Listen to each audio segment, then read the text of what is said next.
Hoy en Mentes en Equilibrio vamos a hablar sobre cómo sanar la productividad tóxica y cómo aprender a pausar.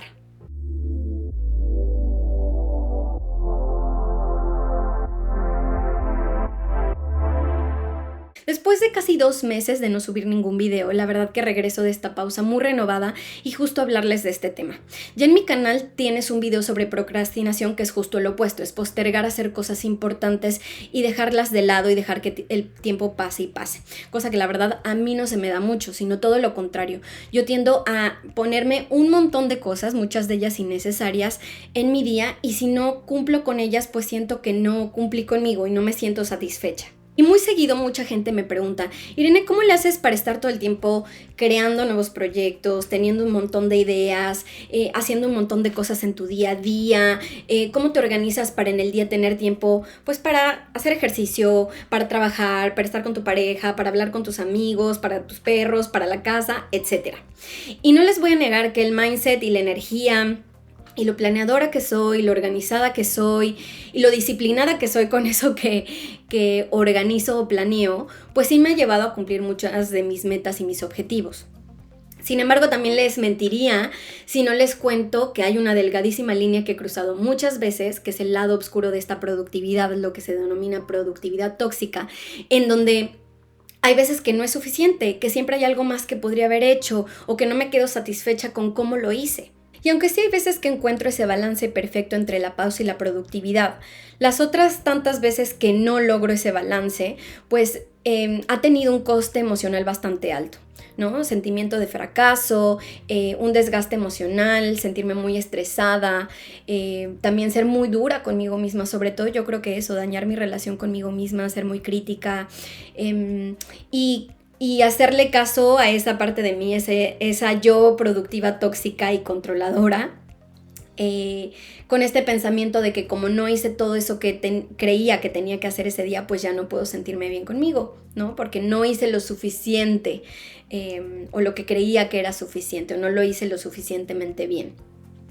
Así que así como la positividad tóxica nos daña mucho porque nos hace creer que todo es cuestión de actitud, que depende de lo que pienses, que tienes que pensar positivo y que con eso ya los problemas desaparecen, pues igual la productividad tóxica nos daña mucho y nos trastorna porque se basa en esta idea de que entre más hagas, más exitoso eres, ¿no? Y elimina la idea de que realmente una vida exitosa es una vida con profundidad, con conciencia y con presencia. Así que ahora les voy a contar por qué es que caemos en esta productividad tóxica. Les voy a también hablar de las señales o las lucecitas rojas que nos hacen saber que estamos cayendo en ella.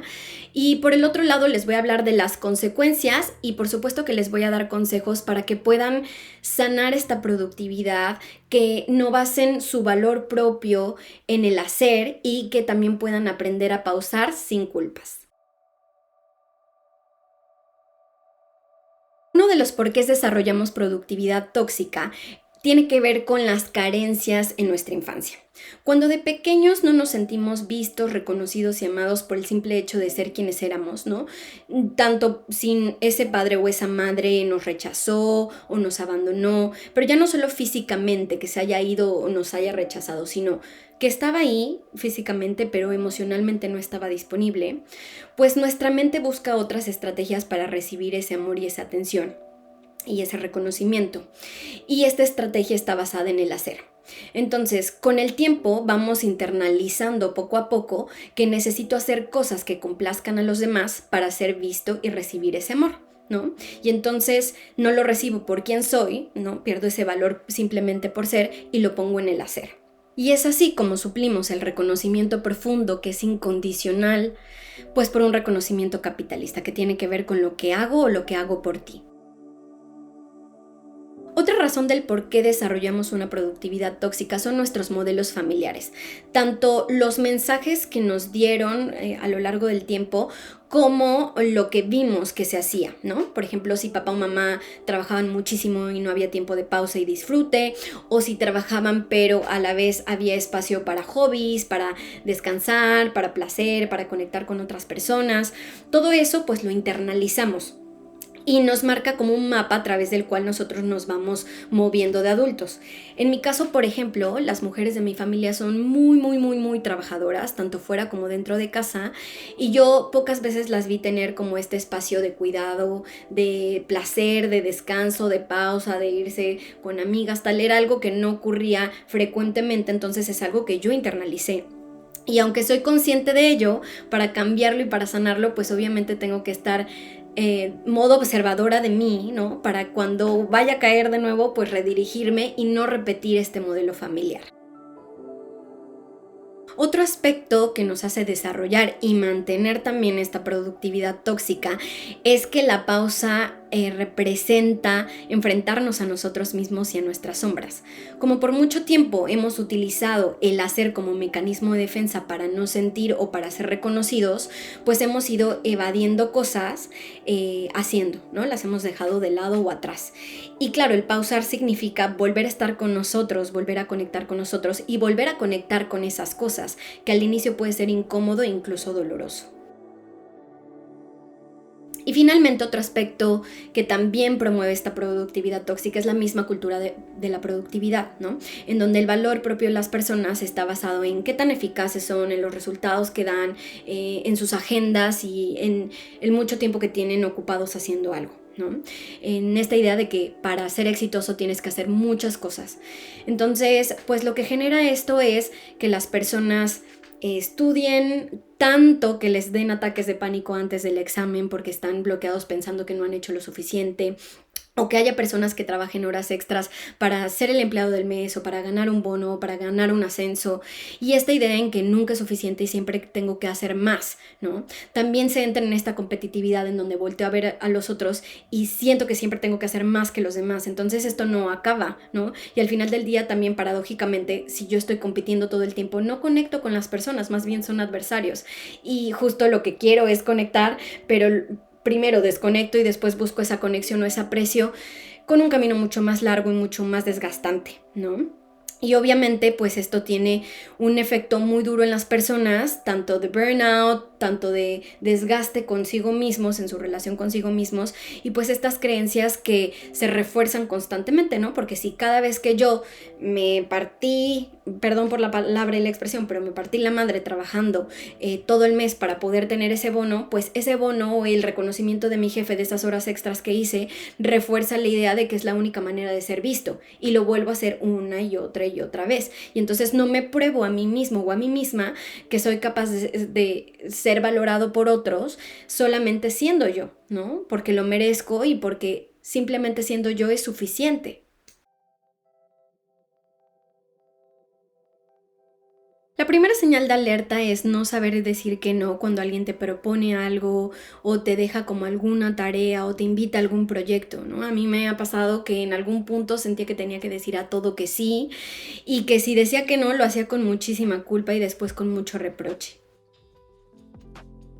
Otra señal de alerta es el fear of missing out, el FOMO, que es esta incapacidad de decir que no porque tengo tanto miedo a no vivir esa experiencia o a formar parte de algo que no sé decir que no a ese café al cual no quiero ir, o no sé decir que no a ese proyecto que siento que ya me drenaría y al cual no tengo tiempo, pero termino diciendo que sí.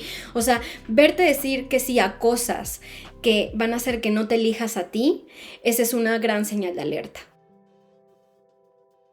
Igualmente, otra señal de alerta que estás cayendo en productividad tóxica es algo que la verdad yo sigo pecando mucho, que es sentir mucha frustración y mucho estrés y no llevar bien el hecho de tener cosas pendientes por hacer, ¿no? A mí me pasa mucho con las notificaciones, los mensajes, los correos, que por ejemplo en mis redes, ¿no? Facebook, o sea, como que dejar mi bandeja sin leer o con así notificaciones pendientes, no puedo, o sea, diario como que las reviso y me voy a dormir y eso está completamente revisado. Igualmente mis correos, me meto unas 3 o 4 veces a revisar el correo para contestar mensajes, y todos los días mi bandeja de entrada nunca tiene un mensaje sin leer. Y yo me voy a dormir más tranquila así, ¿no? También, por ejemplo, en WhatsApp yo no puedo dejar de contestar días. Es más, no puedo dejar de contestar un día, o sea, ese mismo día le contesto a toda la gente que me ha escrito. Entonces, claro, eso es muy pesado y también es como esta exigencia de inmediatez y de disponibilidad hacia los otros para obtener ese reconocimiento y para ser productivo socialmente hablando. Y bueno, seguramente hay muchas otras señales de alerta, pero la última que te voy a mencionar es que minimizas el esfuerzo hecho y las cosas hechas por eso que no lograste hacer o que no hiciste tan bien como hubieras deseado. Es decir, como que tu atención está tan centrada en lo que falta que no reconoces, tú mismo no te reconoces ni te valoras por todo lo que sí has hecho. Entonces siempre hay como una insatisfacción y una sensación de que siempre te falta algo más o que nunca es suficiente lo que haces. Una de las consecuencias más comunes es una autoexigencia desmedida, es decir, sí es muy importante tener disciplina para lograr tus metas y objetivos, como lo dije, pero cuando esta exigencia es continua, pues obviamente impacta tu salud, tu estado de ánimo y tu relación contigo mismo, porque nada de lo que hagas es suficiente, siempre lo pudiste haber hecho mejor. Entonces esto se va también afianzando y se vuelve como una forma de relacionarte contigo muy dañina y muy dolorosa. Otra consecuencia muy común y desgraciadamente bastante grave es el burnout, ¿no? Tanto físicamente, en donde tu cuerpo te dice ya no puedo más, y psicosomatiza, tiene algún efecto, alguna enfermedad, algún problema que te dice ya está, es la manera de tu cuerpo decirte ya no puedo más, estate quieto, si tú no lo haces por ti, lo voy a hacer yo por ti. O por el otro lado, un burnout emocional, un desgaste emocional a tal nivel que puedes desarrollar depresión, ansiedad, ataques de pánico, pues ciertas respuestas o dinámicas de autocastigo, de automaltrato, sentir culpa, una baja autoestima y en general pues un malestar emocional que te impide estar bien contigo y con lo que haces. Y además del burnout, que como dije es una manera en la que tu cuerpo, tu mente te hacen, te ponen un límite, te ponen un freno, y ese freno puede ser un dolor de cabeza o una gastritis o una depresión, ¿no? Además de eso, otra de las cosas también muy comunes es el síndrome de impostor, porque tú nunca te sientes lo suficientemente bueno y entonces crees que estás engañando a los demás. Como para ti siempre está la sensación de que podrías hacer más, de que podrías estudiar más, de que podrías saber más, de que podrías trabajar más, no importa cuánto los otros te reconozcan y te aplaudan cada vez que logras algo, para ti no es suficiente y también hay una sensación de este reconocimiento no me lo merezco, estoy engañando a los demás, soy un impostor. El primer consejo es recordar que la pausa y la desconexión y el descanso no son un lujo, sino una necesidad física y emocional. Y por lo tanto es importante que al inicio planifiques momentos innegociables de desconexión. Es decir, que tengas en tu agenda también esos momentos de no hacer. Es muy importante que aprendas a escucharte.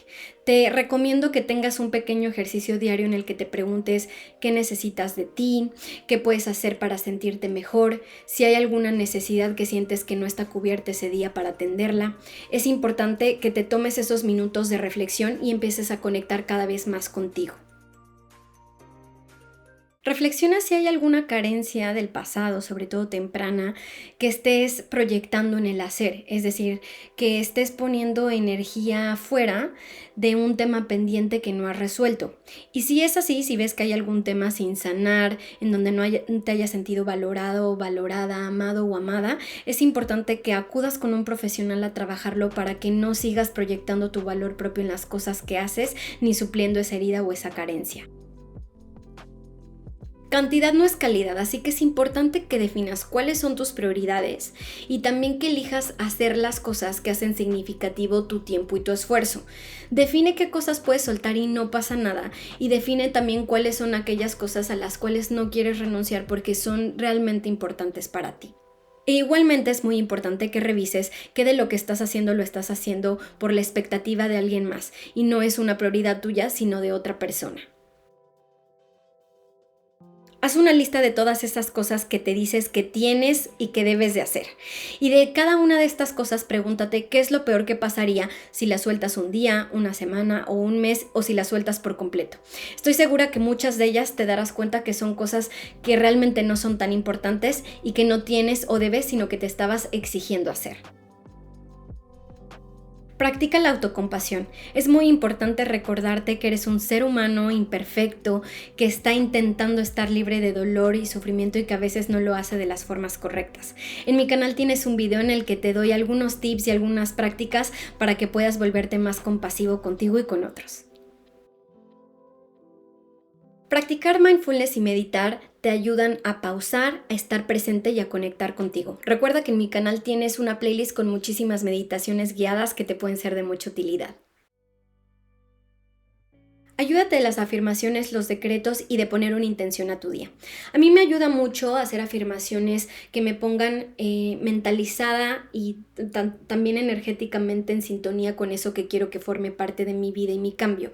Por ejemplo, decirme o anotar en algún lugar o tener en mente todo ese día, me permito descansar sin culpas, o me doy permiso para pausar y para frenar, me doy permiso para hoy no estar haciendo todo lo que creía que iba a hacer, merezco sentirme cómoda con lo que he hecho, merezco reconocer todas estas cosas que sí hice en el día. Pues son afirmaciones que te van ayudando a conectar con ese cambio. Y por el otro lado es muy importante preguntarte qué intención le pones a tu día, y una de estas intenciones puede ser disfrutar sea lo que sea que esté haciendo, o sentirme cómoda y reconocer cada una de las cosas que logro, soltar aquello para lo que no hubo tiempo. Creo que es muy importante para sintonizar con este cambio. Y finalmente, el último consejo es que cuides la forma en la que utilizas las redes sociales. Primero, que no te compares, porque es cierto que Instagram es como una galería de todo lo que las personas están haciendo, y la gente tiende a compararse y a querer hacer todo eso que otras personas hacen. Entonces, recuerda que cada quien tiene su ritmo, su energía, sus fases de productividad, que también es humanamente imposible hacer todo, que hay personas que tienen talento para unas cosas y talento para otras. Entonces es importante no compararse. E igualmente también recordar que la foto es o el post es ese resultado final, es lo único que ves, pero no ves detrás el sacrificio que hay, el esfuerzo que hay, o incluso, como te lo contaba, el desgaste emocional que hay detrás de esto, y como el daño colateral o el costo a pagar, ¿no? Para que esa persona pudiera hacer eso, lograr eso. Eso por un lado. Y por el otro lado, pues a veces hacer detox, desconectar y no estar siempre pendiente también, porque si nosotros queremos pausar, pero esas personas con las que colaboramos o trabajamos pues no quieren pausar o nos necesitan en diferentes tiempos, pues si tú no aprendes a parar y no pones un límite a tus redes sociales, siempre vas a estar disponible y siempre va a haber alguien que necesite algo de ti. Entonces es importante que hagas detox, que pongas horarios sanos de utilizar las redes o de contestar el correo del trabajo, y que hay un momento de desconexión en el que no estés disponible para los demás. Este video lo hice como siempre con mucho cariño para ustedes, pero es verdad que también lo hice por mí y para mí, a forma de recordatorio de un tema que sé que quiero seguir sanando y trabajando. Espero les sirva mucho para reconocerse más allá de lo que hacen, para que lo que hagan lo hagan con conciencia, y sobre todo para que sean menos exigentes y disfruten las pausas. Nos vemos pronto. Lindo día.